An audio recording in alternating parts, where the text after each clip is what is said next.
എന്തായിരുന്നു ഹെഡിങ് എഴുതിച്ചത് എന്തായിരുന്നു ohmic resistors and non ohmic resistors ohmic resistors non ഒമിക്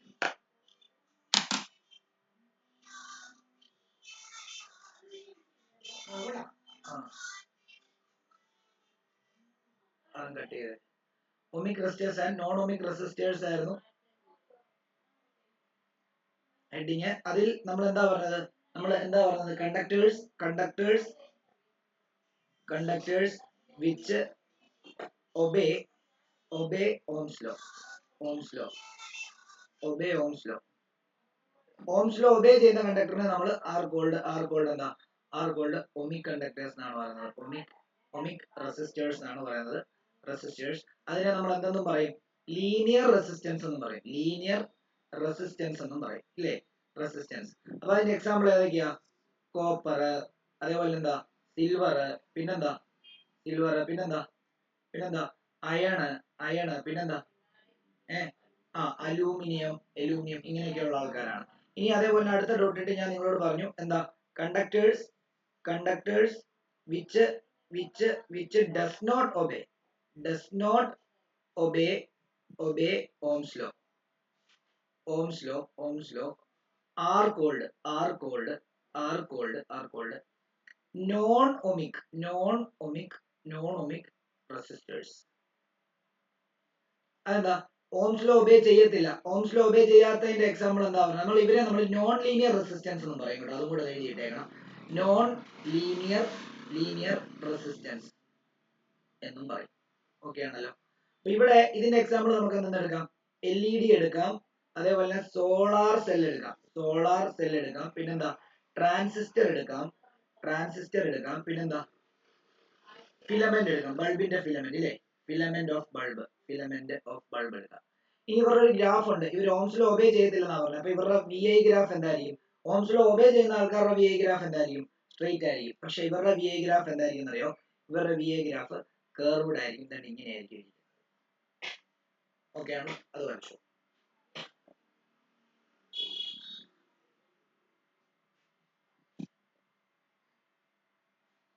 എന്താ നമ്മളൊരു കാര്യം പറഞ്ഞായിരുന്നു. എന്തായിരുന്നു? ഒരു ഡോട്ട് ഇട്ടിട്ട് ഒരു കാര്യം എഴുതാൻ പറഞ്ഞത് എന്തായിരുന്നു നമ്മൾ പറഞ്ഞത്?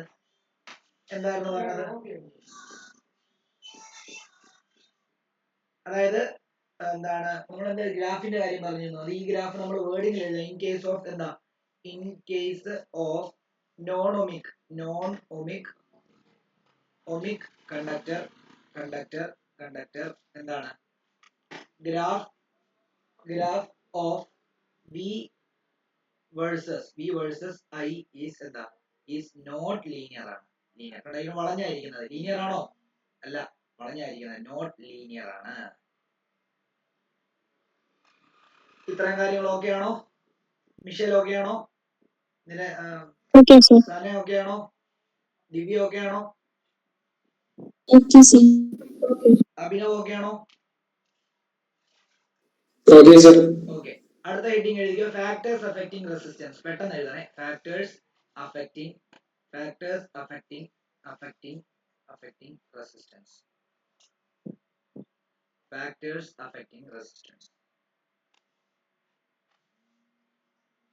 അതിൽ ഒന്നാമത്തേത് മെറ്റീരിയൽ ഓഫ് കണ്ടക്ടർ. അതായത് ഓരോ കണ്ടക്ടറിന്റെ മെറ്റീരിയൽ മാറുന്നതിനനുസരിച്ച് റെസിസ്റ്റൻസിന് വേരിയേഷൻ ഉണ്ടാവും. അപ്പൊ ആദ്യത്തേത് മെറ്റീരിയൽ ഓഫ് കണ്ടക്ടർ. രണ്ടാമത്തേത് temperature of conductor.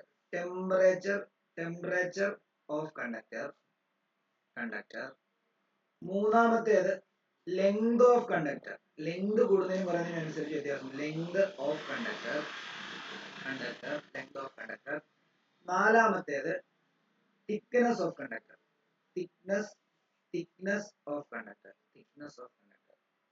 Length of conductor, material of conductor, temperature of conductor, thickness of conductor. Thickness എന്ന് പറയുമ്പോൾ അതിന് വേണമെങ്കിൽ ബ്രാക്കറ്റിലെ ഏരിയ ഓഫ് കണ്ടക്ടർ നമ്മൾ കൊടുത്തേര്. Area of cross section of conductor അങ്ങനെ കൊടുക്കണേ. Area of cross section of conductor.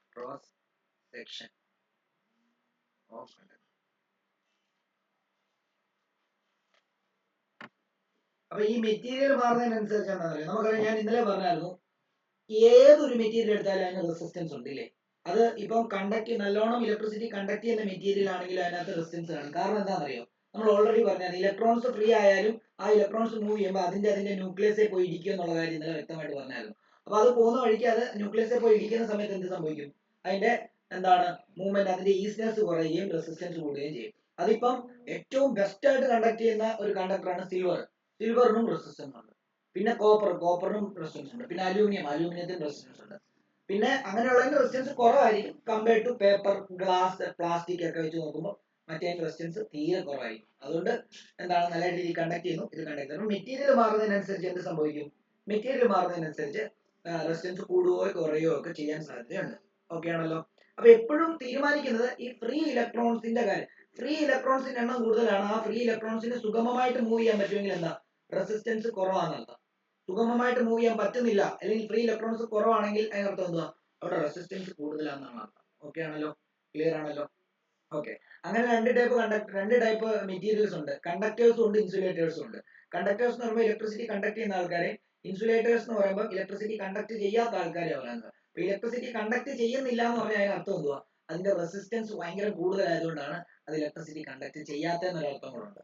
മനസ്സിലായോ? അപ്പൊ അതുകൂടെ ഇൻസുലേറ്റർ എന്ന് പറഞ്ഞാൽ നമ്മുടെ റബ്ബർ, നമ്മുടെ മുടി ഒരു ഇൻസുലേറ്ററാ, നമ്മുടെ നഖം ഒരു ഇൻസുലേറ്ററാ, പിന്നെ എന്താ പ്ലാസ്റ്റിക് ഒരു ഇൻസുലേറ്ററാ, വുഡ് ഒരു ഇൻസുലേറ്ററാ. ഓക്കെ. എന്നാൽ കണ്ടക്ടർ എന്ന് പറഞ്ഞാൽ എന്താ? ബാക്കിയുള്ള മെറ്റൽ എല്ലാം കണ്ടക്ടേഴ്സ്. ഓക്കെ ആണല്ലോ? ക്ലിയർ ആണല്ലോ? ഓക്കെ. ഇനി ഇതിന്റെ ടെമ്പറേച്ചർ.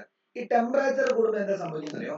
ടെമ്പറേച്ചർ കൂടുന്ന സമയത്ത് ഞാൻ ഓൾറെഡി പറഞ്ഞു, ഇങ്ങനെയൊരു എന്താണ് കണ്ടക്ടറാണ്. ഇതൊരു സോഡിയം മെറ്റൽ ആണെങ്കിൽ ഈ സോഡിയം മെറ്റലിനകത്ത് സോഡിയം ആറ്റങ്ങൾ ലക്ഷക്കണക്കിന് കാണുമല്ലോ. അതിൽ നമ്മൾ കുറെ സോഡിയം ആറ്റം ഇന്നലെ നമ്മൾ വരച്ചിരുന്നില്ലേ? എന്നയുടെ ഔട്ടർ മോസ്റ്റ്, ബാക്കി ഷെല്ലുകളൊക്കെ ഉണ്ട്, എന്നയുടെ ഔട്ടർ മോസ്റ്റ് ഷെല്ല് മാത്രമേ ഞാൻ ഈ വരയ്ക്കുന്നുള്ളൂ. ഇങ്ങനെ കുറേ ലക്ഷക്കണക്കിന് ഞാൻ ഒരു പീസ് എന്നെ വെട്ടിയെടുത്താൽ കാണും. അതിന്റെ ഔട്ടർ മോസ്റ്റ് ഷെല്ലിലുള്ള ഇലക്ട്രോൺസിനെയാണല്ലോ നമ്മൾ ഫ്രീ ഇലക്ട്രോൺസ് ആകാൻ സാധ്യതയുള്ളത് ഇല്ലേ?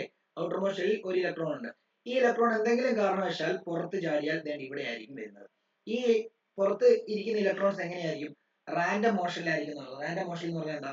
ഒരെണ്ണം ഇങ്ങനെ വൈബ്രേറ്റ് ചെയ്തുകൊണ്ടിരിക്കുകയാണെങ്കിൽ ഇത് ഇങ്ങനെ വൈബ്രേറ്റ് ചെയ്യും, ഇത് ഇങ്ങനെ വൈബ്രേറ്റ് ചെയ്യും. അപ്പൊ തോന്നിയ ഡയറക്ഷനിലോട്ട് ഇങ്ങനെ റാൻഡം മോഷനിലായിരിക്കും അവര്.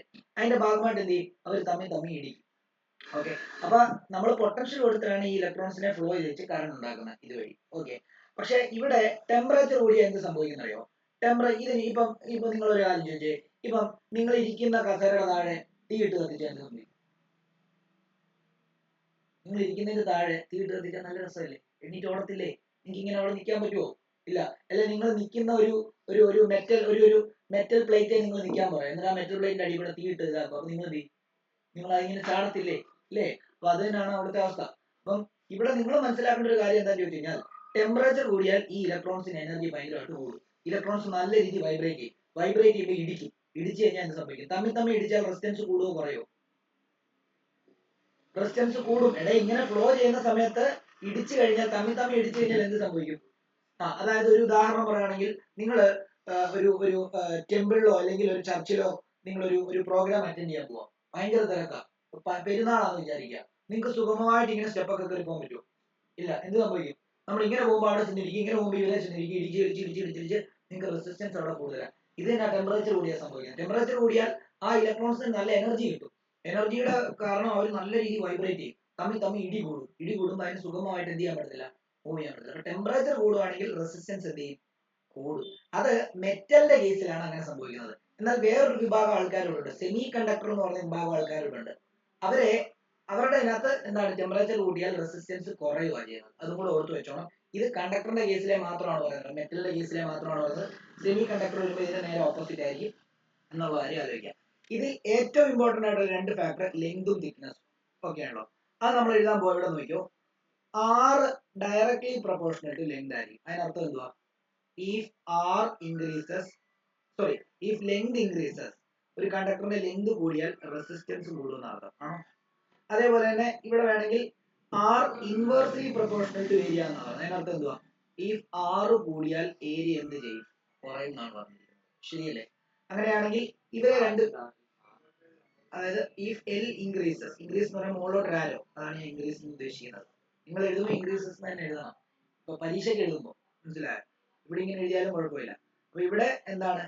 ഇവിടെ നേരെ തിരിക്കുകയാണ്. അതായത് ഇവിടെ ഏരിയ കൂടിയാൽ ഒരു കണ്ടക്ടറിന്റെ ഏരിയ കൂടിയാൽ റെസിസ്റ്റൻസ് കുറയും എന്നാണ്. അപ്പൊ അങ്ങനെയാണെങ്കിൽ നമുക്ക് ഇവരെ രണ്ടുപേരും കൂടെ ചേർത്ത് are directly proportional to L by A എന്നാക്കാമല്ലോ. അങ്ങനെയാണെങ്കിൽ നമുക്കറിയാം ഈ പ്രൊപ്പോർഷണാലിറ്റി സൈൻ മാറ്റി ഈക്വൽ ടു ആക്കണമെങ്കിൽ നമ്മൾ എപ്പോഴും എന്ത് ചെയ്യണം, ഒരു കോൺസ്റ്റന്റ് ഇട്ട് മൾട്ടിപ്ലൈ ചെയ്യണം. അപ്പൊ ഞാൻ ആർ ഈസ് ഈക്വൽ ടു ഒരു കോൺസ്റ്റന്റ് ഇടുവാണ്. ഈ കോൺസ്റ്റന്റിനെ എഴുതി നോക്കണം, കണ്ടോ ഇങ്ങനെ ഈ കോൺസ്റ്റന്റ് പേര് ഒരു റോ എൽ ബൈ എ എന്ന് വരും. ഈ റോ എന്ന് പറഞ്ഞു കഴിഞ്ഞാൽ എന്താണെന്നറിയോ, റോ എന്ന് പറഞ്ഞു കഴിഞ്ഞാൽ റെസിസ്റ്റിവിറ്റി ആണ്. റെസിസ്റ്റിവിറ്റി ആ നെറ്റ് ഓൺ ആയിക്കണം. ഓക്കെ, അപ്പൊ നമുക്ക് ആറിനെ റെസിസ്റ്റിവിറ്റി എന്നാണ് പറയുന്നത്. റോ അല്ല, റോ ആർ എന്ന് പറയുമ്പോൾ ആറല്ല, റോ എന്ന് പറയുമ്പോൾ റെസിസ്റ്റിവിറ്റി ആണ്. ഈ റെസിസ്റ്റിവിറ്റിയെ നമ്മൾ സ്പെസിഫിക് റെസിസ്റ്റൻസ് എന്ന് പറയും. സ്പെസിഫിക് റെസിസ്റ്റൻസ് എന്ന് പറയും. റെസിസ്റ്റൻസ് എന്ന് പറയും.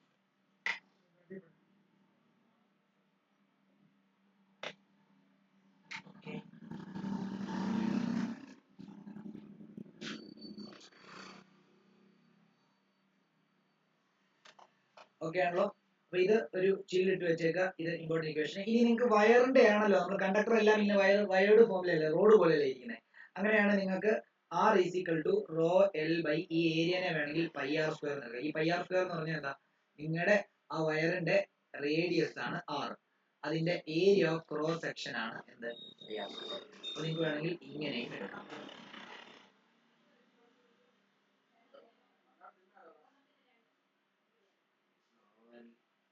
ആ എന്തുവാ, rho into L by pi R square. ഏരിയക്ക് പകരം നമ്മൾ എന്തെടുത്തു, പൈ ആർ സ്ക്വയർ എടുത്തു.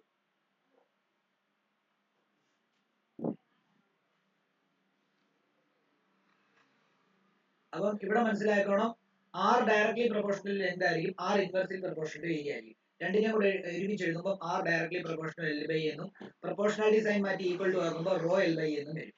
റോ എന്ന് പറഞ്ഞാൽ എന്താ, റെസിസ്റ്റിവിറ്റി ആണ്. അതിനെ നമ്മൾ സ്പെസിഫിക് റെസിസ്റ്റൻസ് എന്ന് പറയും.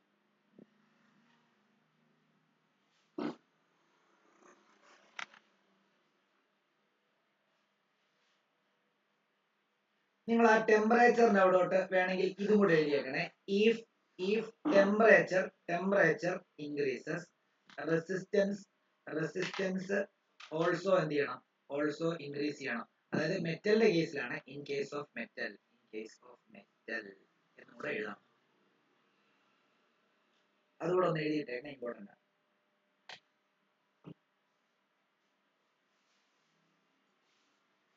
ഓക്കെ, നമുക്ക് ഇതിനകത്തുനിന്ന് റോ കണ്ടുപിടിക്കാമല്ലോ. ഇതിനകത്തുനിന്ന് റെസിസ്റ്റിവിറ്റി ആണല്ലോ. അപ്പൊ നിങ്ങൾ ഒരു കാര്യം ചെയ്തു, റെസിസ്റ്റിവിറ്റി എന്നൊരു ഹെഡിങ് എഴുതിക്കും. റെസിസ്റ്റിവിറ്റി ഓർ സ്പെസിഫിക് റെസിസ്റ്റൻസ് എന്നൊരു ഹെഡിങ് എഴുതും. Specific resistivity or specific resistance എന്ന ഒരു ഹെഡിങ് എഴുതിക്കും. ഇപ്പൊ ഒരു ഉദാഹരണം പറയാം. ഞാൻ മിഷേലിനോട് അയക്കുന്നത്, മിഷേൽ റെസ്പോണ്ട് ചെയ്യാം. മിഷേൽ, എന്റെ കയ്യിൽ ഒരു വയറുണ്ട്. ഈ വയറിന്റെ ഇങ്ങേയറ്റം ആകാശത്തും ഇങ്ങേയറ്റം പാതാളത്തിലും. ഇതിന്റെ റെസിസ്റ്റൻസ് കണ്ടുപിടിക്കാൻ പറ്റുമോ?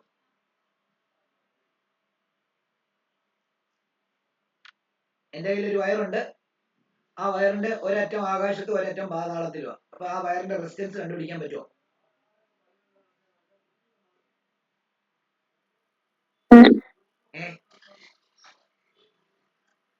പറ്റുമോ?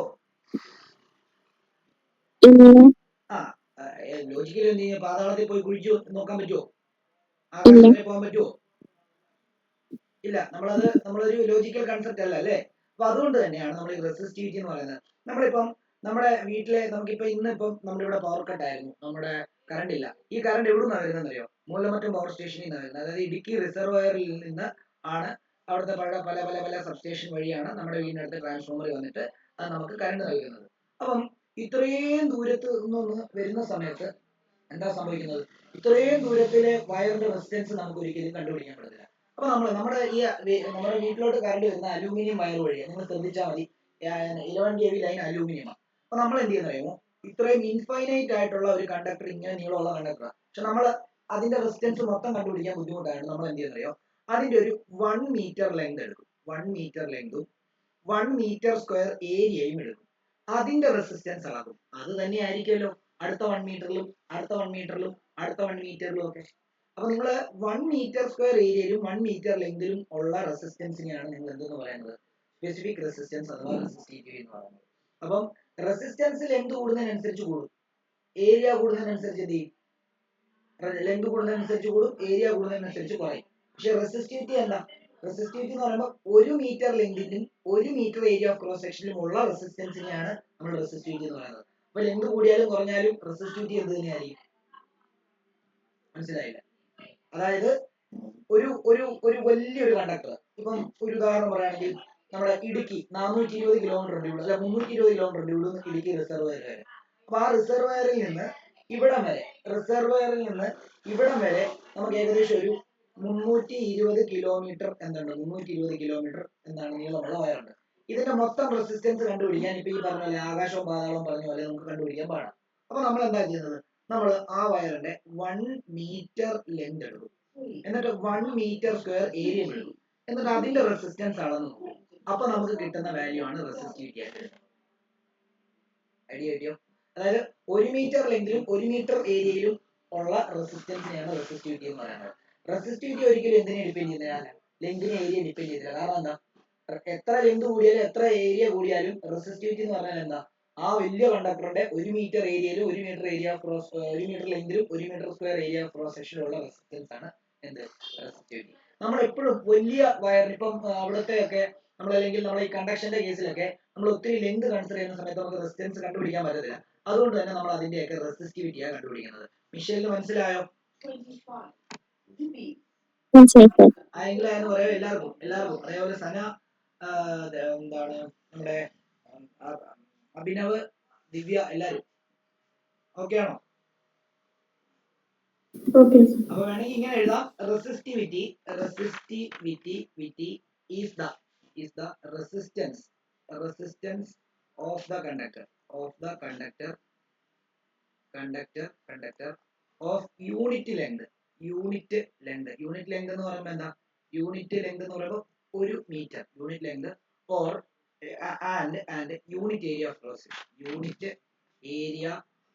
Section. Unit area of cross section എന്ന് പറയുമ്പോൾ എന്താ, 1 മീറ്റർ സ്ക്വയർ. അതായത് 1 മീറ്റർ ലെങ്തിലും 1 metre square area of cross സെക്ഷനിലുമുള്ള റെസിസ്റ്റൻസിനെയാണ് നമ്മൾ റെസിസ്റ്റിവിറ്റി എന്ന് പറയുന്നത്. അതിനെ ഡിനോട്ട് ചെയ്യുന്ന സിമ്പിൾ റോയാണ്. നമുക്കറിയാം R equal to rho L by A എന്നാണ് വന്നത്.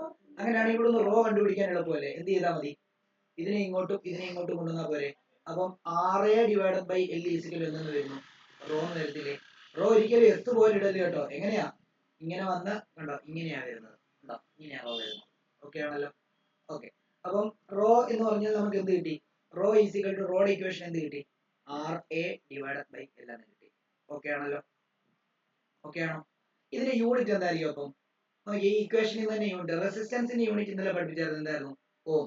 ഏരിയയുടെ യൂണിറ്റ് എന്താ, മീറ്റർ സ്ക്വയർ ആണ്. ലെങ്തിന്റെ യൂണിറ്റ് എന്താ, മീറ്റർ ആണ്. അങ്ങനെയാണെങ്കിൽ മീറ്റർ സ്ക്വയറും മീറ്ററും കൂടെ കട്ട് ചെയ്ത് കളയുമ്പോൾ നമുക്ക് എന്ത് കിട്ടും, ഓം മീറ്റർ കിട്ടും. ഓം മീറ്റർ ആയിരിക്കും നമ്മുടെ റെസിസ്റ്റിവിറ്റിയുടെ യൂണിറ്റ്.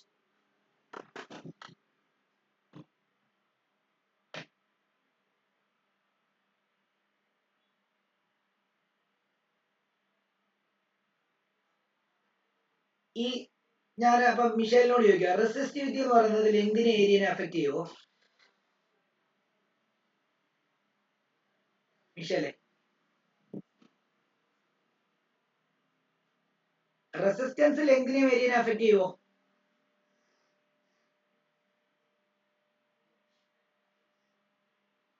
കേൾക്കാമോ കുഞ്ഞുങ്ങളെ, കേൾക്കാമോ? ദിവ്യ ഒന്ന് റെസ്പോണ്ട് ചെയ്യാമോ? ബ്രേക്ക് ചെയ്യുന്നുണ്ടോ?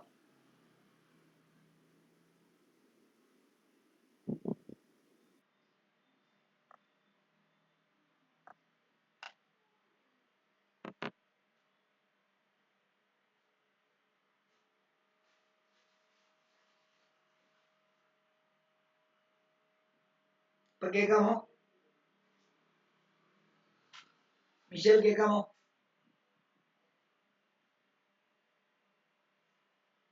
ഒന്ന് റെസ്പോണ്ട് ചെയ്ത്, എല്ലാവരും ഒന്ന് റെസ്പോണ്ട് ചെയ്ത്. ദിവ്യ കേൾക്കാമോ?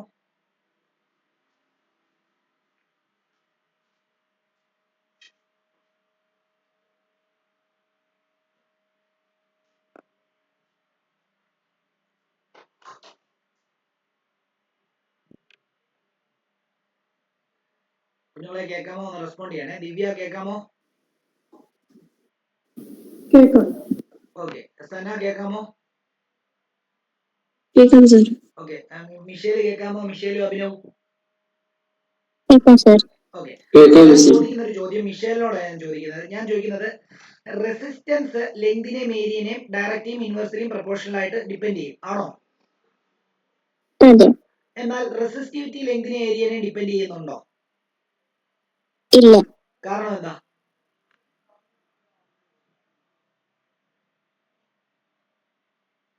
റെസിസ്റ്റൻസ് ലെങ്തിനെ ഡിപ്പെൻഡ് ചെയ്യുന്നുണ്ട്, ഏരിയ ഡിപ്പെൻഡ് ചെയ്യുന്നുണ്ട്, മെറ്റീരിയലിനെ ഡിപ്പെൻഡ് ചെയ്യുന്നുണ്ട്, അതേപോലെ തന്നെ ടെമ്പറേച്ചറിനെ ഡിപ്പെൻഡ് ചെയ്യുന്നുണ്ട്. എന്നാൽ റെസിസ്റ്റിവിറ്റി എന്ന് പറയുന്നത് ലെങ്തിനെയും ഏരിയനെ ഡിപ്പെൻഡ് ചെയ്യുന്നില്ല എന്ന് പറഞ്ഞത്. അതിന്റെ കാരണം എന്താണ് ഞാൻ ചോദിക്കുന്നത്? അറിയാമോ മിഷേലിന്? ഇല്ല. അതായത് റെസിസ്റ്റിവിറ്റി എന്ന് പറഞ്ഞാൽ എന്താന്നാ പറഞ്ഞത്? 1 മീറ്റർ ലെങ്തിലും 1 മീറ്റർ സ്ക്വയർ ഏരിയയിലുമുള്ള റെസിസ്റ്റൻസിനെയാണ് നമ്മൾ റെസിസ്റ്റിവിറ്റി എന്ന് പറയുന്നത്. അപ്പൊ ഇനി നിങ്ങൾ എത്ര ലെങ്ത് കൂട്ടിയാലും എത്ര ഏരിയ കൂട്ടിയെന്ന് പറഞ്ഞാലും അതിന്റെ എത്ര വാല്യൂലുള്ളതായിരിക്കും? അതിന്റെ 1 മീറ്ററിലും 1 മീറ്റർ സ്ക്വയർ ഏരിയയിലുമുള്ള റെസിസ്റ്റൻസ് തന്നെ ആയിരിക്കത്തില്ലേ റെസിസ്റ്റിവിറ്റി? ആണോ മിഷേലെ? മനസ്സിലായില്ല? മനസ്സിലായോ? മനസ്സിലായി. അതായത് നിങ്ങൾ ബാക്കിയുള്ളവർ മനസ്സിലാക്കണം. അതായത് ഇപ്പൊ നിങ്ങള് ഒരു കണ്ടക്ടർ എടുക്കണം. ആ കണ്ടക്ടറിന്റെ ലെങ്ത് ഒരു 10,000 മീറ്റർ ആണ്. അതിന്റെ ഏരിയ ഓഫ് ക്രോസ് സെക്ഷൻ ഒരു 5000 മീറ്റർ സ്ക്വയർ ആണ് എന്ന് വിചാരിച്ചോ. അങ്ങനെയാണെങ്കിൽ അതിന് ഞാൻ ലെങ്ത് ഏരിയയും കൂട്ടുക. ലെങ്ത് ഏരിയയും കൂട്ടിയിട്ട് ഞാൻ 10,000 മീറ്റർ ലെങ്ത് എന്നുള്ളത് ഞാൻ 20,000 മീറ്റർ ലെങ്ത് ആക്കി, ഏരിയനെ ഞാൻ ഒരു 10,000 മീറ്റർ സ്ക്വയർ ആക്കി. അപ്പൊ ലെങ്ത് ഏരിയ ഞാൻ കൂട്ടി. അപ്പൊ റെസിസ്റ്റൻസ് കൂടും. പക്ഷെ റെസിസ്റ്റിവിറ്റി കൂടുവോ? ഇല്ല. ആദ്യം 5000ഉം 10,000 ഉണ്ടായിരുന്ന സമയത്ത് അതിന്റെ റെസിസ്റ്റിവിറ്റി എങ്ങനെ കണ്ടുപിടിക്കുന്നത്? അതിന്റെ 1 മീറ്റർ സ്ക്വയർ ഏരിയ എടുക്കും, അതിന്റെ 1 മീറ്റർ ലെങ്തും എടുക്കും, അതിനകത്ത് റെസിസ്റ്റൻസ് കൂട്ടും, അതായിരിക്കും റെസിസ്റ്റിവിറ്റി. അപ്പം അത് ഇനിയിപ്പം 10,000 മീറ്റർ സ്ക്വയറും 20,000 മീറ്റർ ആക്കിയാലും നിങ്ങൾ റെസിസ്റ്റിവിറ്റി കണ്ടുപിടിക്കുന്നത് എങ്ങനെ തന്നെ ആയിരിക്കും? 1 മീറ്റർ ലെങ്തിലും 1 മീറ്റർ സ്ക്വയർ ഏരിയയിലുമുള്ള റെസിസ്റ്റൻസ് തന്നെയായിരിക്കും നിങ്ങൾ കണ്ടുപിടിക്കുന്നത്. ആണോ ദിവ്യ?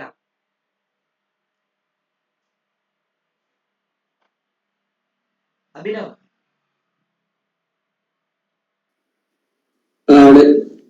മനസ്സിലായെങ്കിലേ മനസ്സിലായെന്ന് പറയാം. ഇല്ലെങ്കിൽ ഇച്ചിരി ബുദ്ധിമുട്ടുള്ളതാണ് വീണ്ടും എടുത്തെടുത്ത് ഓരോരുത്തരോടും ചോദിക്കുന്നത്.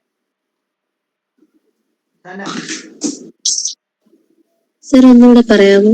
അതായത് റെസിസ്റ്റൻസ് എന്ന് പറഞ്ഞാൽ ഇവിടെ നോക്കിയാൽ റെസിസ്റ്റൻസ് എന്ന് പറഞ്ഞു കഴിഞ്ഞാൽ എല്ലാവരും ഇവിടെ ശ്രദ്ധിച്ചോ. ഇത് എഴുതല്ലേ? റെസിസ്റ്റൻസ് എന്ന് പറയുമ്പോൾ ലെങ്തിനെ ഡയറക്ട്ലി പ്രൊപ്പോർഷണൽ ആണോ സന? അതെ സർ. അതായത് 10 മീറ്റർ ലെങ്ത് ഉള്ള വയറിന്റെ റെസിസ്റ്റൻസിനെക്കാളും കൂടുതലായിരിക്കും 20 മീറ്റർ ലെങ്ത് ഉള്ള റെസിസ്റ്റൻസിന്റെ 20 മീറ്റർ ലെങ്ത് ഉള്ള വയറിന്റെ റെസിസ്റ്റൻസ് ആണോ? അതെ സർ. ഇനി resistance is inversely proportional to area. അതിനർത്ഥം 5 മീറ്റർ സ്ക്വയർ ഏരിയ ഉള്ള കണ്ടക്ടറിന്റെ റെസിസ്റ്റൻസിനെക്കാട്ടിലും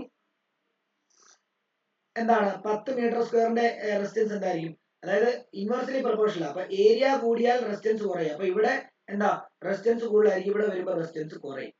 ശരിയല്ലേ? ആണോ? അതെ സർ. ആണ്. എന്നാൽ റെസിസ്റ്റിവിറ്റി ഇതിനെ രണ്ടിനെ ഡിപ്പെൻഡ് ചെയ്തില്ല. കാരണം എന്താ? ഈ 10 മീറ്റർ ലെങ്ത് എടുക്കുവാണെങ്കിൽ നിങ്ങൾ റെസിസ്റ്റിവിറ്റി കണ്ടുപിടിക്കുന്നത് അതിന്റെ എത്രയിലെയാ?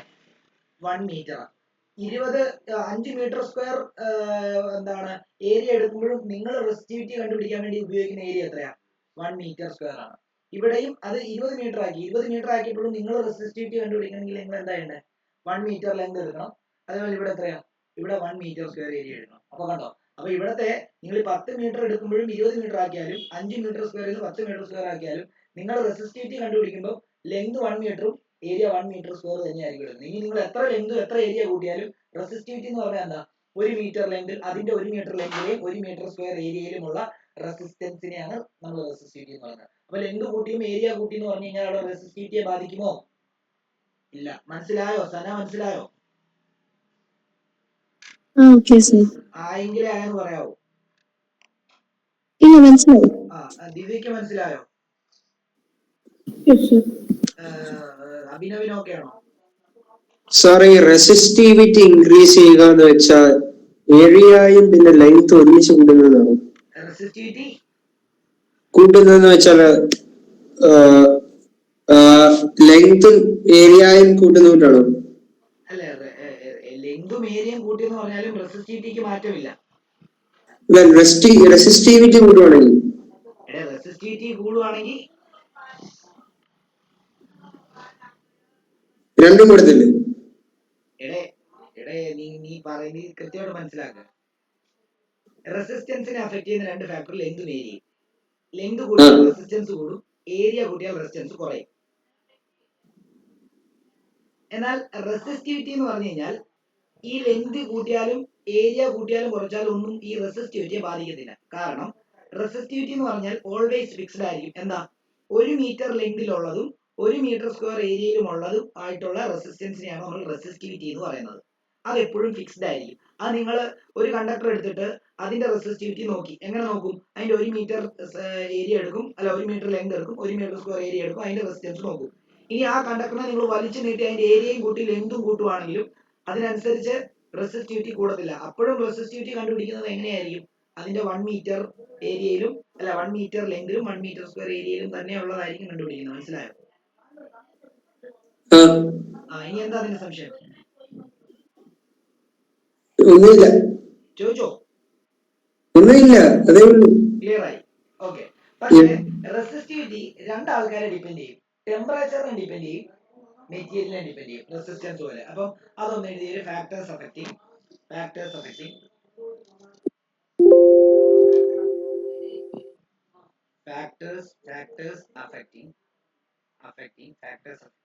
റെസിസ്റ്റിവിറ്റി അല്ലെങ്കിൽ സ്പെസിഫിക് റെസിസ്റ്റൻസ് അല്ലേ?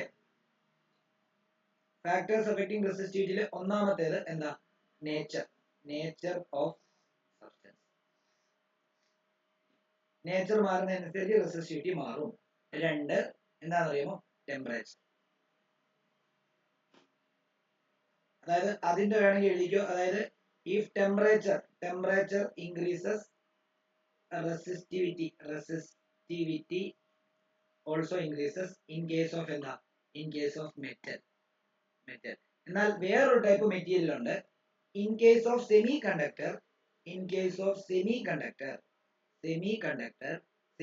എന്ന് പറയുന്ന ഒരു ടൈപ്പ് മെറ്റീരിയൽസ് ഉണ്ട്. എന്താണ് ആ സെമി കണ്ടക്ടറിന്റെ കേസിൽ എന്ത് സംഭവിക്കുന്ന അറിയോ? If temperature increases, resistance decreases.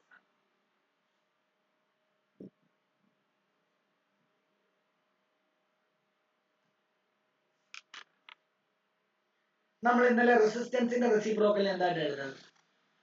Conductance ആയിട്ട് എഴുതുന്നത്, ഓർക്കുന്നുണ്ടോ? അപ്പം റെസിസ്റ്റിവിറ്റിയുടെ ഓപ്പോസിറ്റ് എന്തായിരിക്കും? കണ്ടക്ടിവിറ്റി ആയിരിക്കും. ഓക്കെ ആണല്ലോ? അതും കൂടെ എഴുതുക. കണ്ടക്ടിവിറ്റി എന്നൊരു ഹെഡിങ് കൊടുക്കുക. കണ്ടക്ടിവിറ്റി.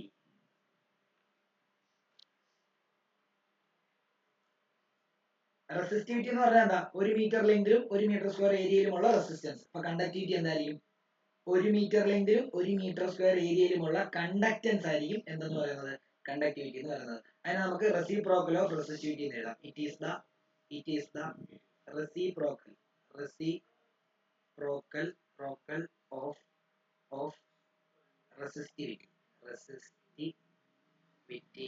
അതിനെ നമ്മൾ സിഗ്മ എന്ന് പറഞ്ഞാണ് ഡിനോട്ട് ചെയ്യുന്നത്. അത് നിങ്ങൾ ആ ഹെഡിങ്ങിനകത്ത് കൊടുത്താൽ മതി. സിഗ്മ എന്നായിരിക്കും ഡിനോട്ട് ചെയ്യുന്നത്. അങ്ങനെയാണെങ്കിൽ സിഗ്മ ഈസിക്കൽ നമുക്ക് എന്തെന്ന് എഴുതാം? 1/ρ എന്ന് എഴുതാം. ഇല്ലേ? ആണോ? 1/ρയ്ക്ക് നമ്മൾ ഒരു വാല്യൂ, റോ ഈസിക്കൽ എന്താ? RA/L ആയിരുന്നു. ആണല്ലോ? അങ്ങനെയാണെങ്കിൽ L മോളിൽ പോകുമ്പോൾ L/RA എന്ന് വരും കണ്ടക്ടിവിറ്റിയുടെ ഫൈനൽ ഇക്വേഷൻ. ഇനി ഇതിന്റെ യൂണിറ്റ് മറ്റേ റെസിസ്റ്റിവിറ്റിയുടെ യൂണിറ്റ് എന്തായിരുന്നു? ഓമീറ്റർ ആയിരുന്നു. അങ്ങനെയാണെങ്കിൽ ഇതിന്റെ യൂണിറ്റ് എന്തായിരിക്കും? നമുക്കറിയാലോ, കണ്ടക്ടിവിറ്റി എന്ന് പറയുമ്പോൾ എത്രയാ? 1/റെസിസ്റ്റിവിറ്റി ആണ്. റെസിസ്റ്റിവിറ്റിയുടെ യൂണിറ്റ് ഓം മീറ്റർ ആണെങ്കിൽ ഇത് മോളിൽ പോകുമ്പോൾ എന്ത് വരും? Ohm⁻⁻1 m⁻⁻1 വരും. ഇല്ലേ? യൂണിറ്റ് എന്ന് പറയുമ്പോൾ എത്ര വരും? Ohm⁻⁻1 m⁻⁻1. അതിനെ വേറൊരു ഇതും കൂടെ പറയും, സീമൻ. നമുക്കറിയാം Ohm⁻⁻1 നമ്മൾ സീമൻ എന്നാണ് പറഞ്ഞായിരുന്നു. അപ്പം അതിന്റെ കൂടെ m⁻⁻1 അപ്പൊ സീമൻ m⁻⁻1 എന്ന് പറയും.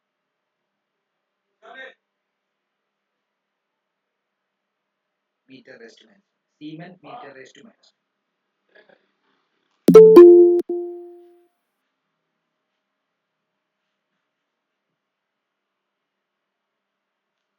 ഡൗട്ട് ഉണ്ടോ ചോദിക്കണേ?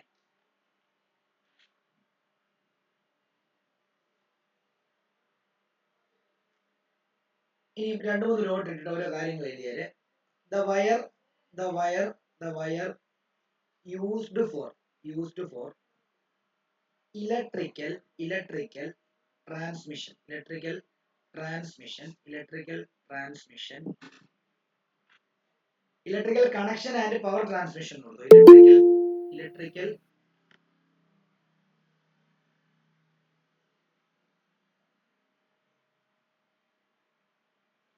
electrical connections and for power transmission അങ്ങനെ കൊടുത്തോ.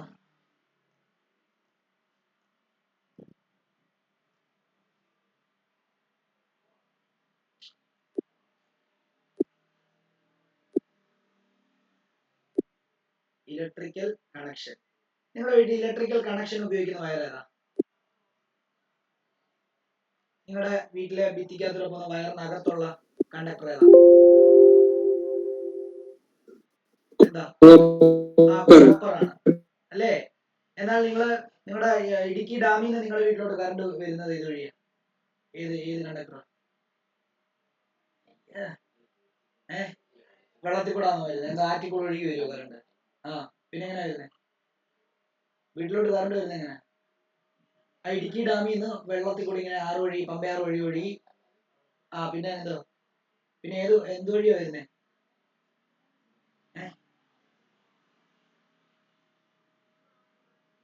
ഇവിടെ അലൂമിനിയം, ഈ മുകളിൽ കൂടെ ഈ പോസ്റ്റേ കൂടെ പോകുന്ന ലൈനല്ല അലൂമിനിയം കമ്പികളിലൂടെയാണ് ഡാമിൽ നിന്ന് വീട്ടിലേക്ക് വരുന്നത്. ആ വീട്ടിൽ ഉപയോഗിക്കുന്ന വയറാണ് കോപ്പർ. മനസ്സിലായോ?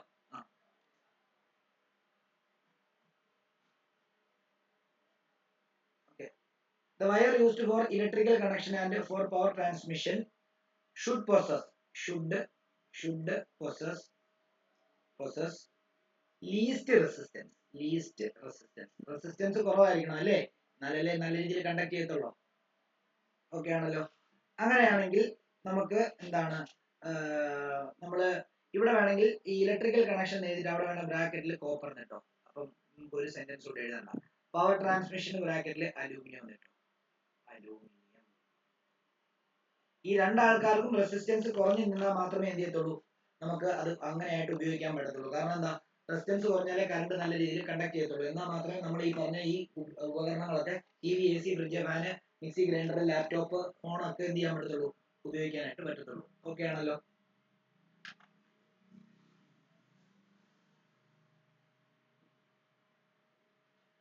And also they are made thick to reduce resistance. നമുക്കറിയാം തിക്ക് വരാൻ ഏരിയ കൂടുതലായിരിക്കും, അപ്പൊ റെസിസ്റ്റൻസ് കുറവായിരിക്കും. To reduce resistance. അടുത്തത് രണ്ടാമത്തെ dot.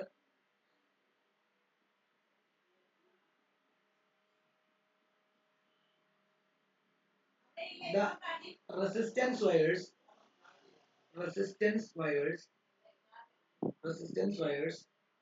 are of high resistance. Resistance wires are of high resistance and must not change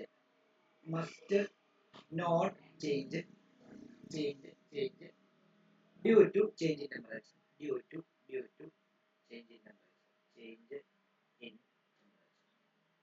അതായത് റെസിസ്റ്റൻസ് വയേഴ്സ് എന്ന് പറയുന്ന ഒരു ടൈപ്പ് വയേഴ്സ് ഉണ്ട്. ആ വയേഴ്സിന്റെ റെസിസ്റ്റൻസ് എപ്പോഴും ഹൈ ആയിരിക്കണം. അത് ടെമ്പറേച്ചർ കൂടുന്നതിനനുസരിച്ച് എന്ത് ചെയ്യാൻ പാടില്ല, അല്ലെങ്കിൽ കുറയുന്നതിനനുസരിച്ച് എന്ത് ചെയ്യാൻ പാടില്ല, അതിന്റെ റെസിസ്റ്റൻസ് ചേഞ്ച് ചെയ്യാൻ പാടില്ല. അങ്ങനെയുള്ള വയറുകൾ മെയ്ഡ് ചെയ്തിരിക്കുന്നത് അലോയിൽ നിന്നാണ്. സച്ച് വയേഴ്സ് എഴുതിക്കോ, such wires are made from alloy such as manganese and constant.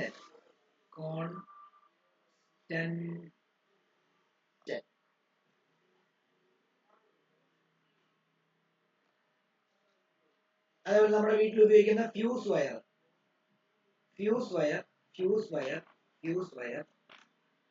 is made of lead tin alloy. Fuse wire is made of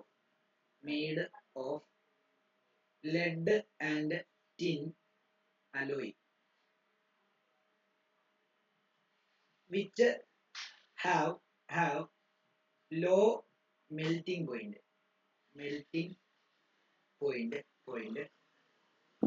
and melts when high current flows through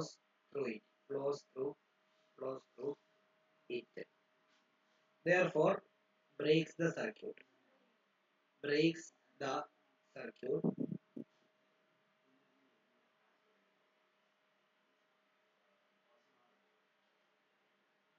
Protecting the electrical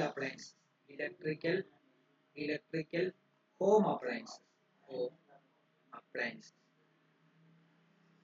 അതായത് വീട്ടില് ഈ നമ്മുടെ distribution ബോക്സിനടുത്ത് ഒരു fuse ഉള്ളത് കൊണ്ടാണ് നമ്മുടെ ഇപ്പം മഴയൊക്കെ പെയ്യുന്ന സമയത്ത് ഇടിയൊക്കെ വിടുന്ന സമയത്ത് വലിയ കറണ്ട് ഒക്കെ അതുവഴി കയറി വന്നു കഴിഞ്ഞാൽ നമ്മുടെ T V, AC, washing machine, fridge എല്ലാം അടിച്ചു പോകാതിരിക്കാൻ വേണ്ടി നമ്മളവിടെ ഫ്യൂസ് ഘടിപ്പിക്കുന്നു. ആ ഫ്യൂസിന്റെ വയർ നിർമ്മിക്കപ്പെട്ടിരിക്കുന്നത് ലെഡും ടിന്നും കൊണ്ടും മേക്ക് ചെയ്തിരിക്കുന്ന ഒരു അലോയ് വെച്ചിട്ടാണ്.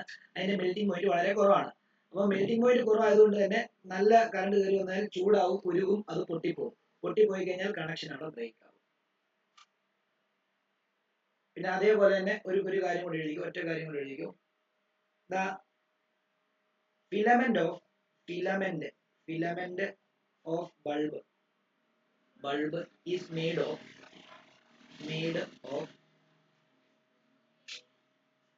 tungsten,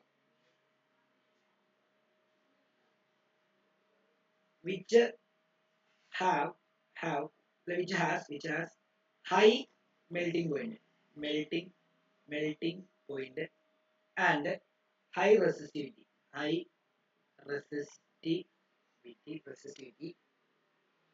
and emit light when heated. ആ ടങ്സ്റ്റൺ ചൂടാകുന്ന സമയത്താണ് അത് ബൾബ് അല്ലെങ്കിൽ ഈ പറഞ്ഞ പോലെ തന്നെ ലൈറ്റ് പ്രൊഡ്യൂസ് ചെയ്യുന്നത്. അത് ഹീറ്റ് ചെയ്യുമ്പോൾ ലൈറ്റ് പ്രൊഡ്യൂസ് ചെയ്യാൻ കഴിവുള്ള ഒരു മെറ്റലാണ് ടങ്സ്റ്റൺ. അതിന്റെ പ്രത്യേകത അതിന്റെ മെൽറ്റിംഗ് പോയിന്റ് വളരെ കൂടുതലായിരിക്കും. എത്ര ടെമ്പറേച്ചർ വന്നാലും അത് ഉരുകത്തില്ല. അതിന്റെ റെസിസ്റ്റിവിറ്റിയും കൂടുതലായിരിക്കും. പിന്നെ ഒരെണ്ണം കൂടെ എഴുതിക്കാം, a nichrome wire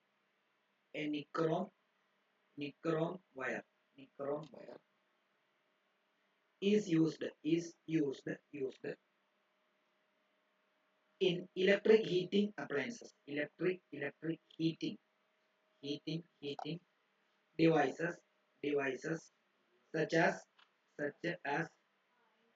electric kettle, induction cooker. സാറേ ഇതെന്തോ പേരാ? ഏതാ? എന്തോ പേരായിരുന്നു ഇത്? നിക്രോം. നിക്കല്, ക്രോമിയം, അയൺ ചേർത്തുണ്ടാക്കപ്പെട്ടിരിക്കുന്ന ഒരു അലോയാണ് നിക്രോം. NiCHROMe. അത് നമ്മുടെ ഇൻഡക്ഷൻ കുക്കറും കെറ്റിലും ഒക്കെ ഒന്ന് പൊട്ടിച്ച് നോക്കി കഴിഞ്ഞാൽ നിങ്ങൾക്ക്, അല്ലെ പൊട്ടിച്ച് നോക്കുക എന്ന് പറയുമ്പോൾ പഴയതൊക്കെ ഉണ്ടെങ്കിൽ ഒന്ന് തുറന്നു നോക്കുവാണെങ്കിൽ എന്ത് സംഭവിക്കും? നിങ്ങൾക്ക് ഈ നിക്രോമിന്റെ വയർ അവിടെ കാണാൻ പറ്റും. അത് ചൂടാവുമ്പോഴാണ് എന്ത് ചെയ്യുന്നത്? നമുക്ക് നമ്മുടെ ഭക്ഷണങ്ങളൊക്കെ പാകം ചെയ്യാനായിട്ട് പറ്റുന്നത്. അതിന്റെ പ്രത്യേകത എന്ന് പറയുമ്പോൾ എന്താണ്? Due to its high resistivity and high melting point.